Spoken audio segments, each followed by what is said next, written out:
Aziz yurtdoshlar, Xorazmda Yangi yil kuni qor yog'adi. Videoni oxirigacha ko'ringlar, hamma ma'lumotga ega bo'linglar.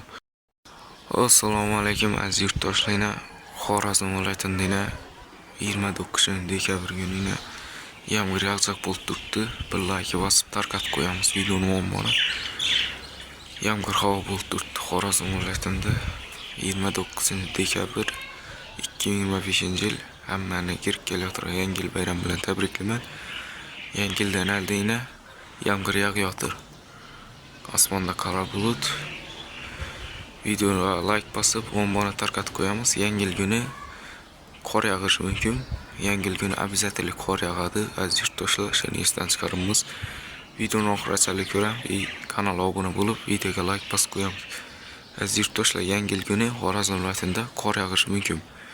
Ko'pchilik shunday deb turibdi, lekin qor yog'ishi ehtimoli katta.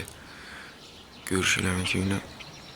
Bir like, kanalımıza abone bo'lib qo'yamiz. Keyingi videolar vaqtida bo'lsa, biz aytib qildim. Xorazmda qor yog'adi Yangi yil kuni.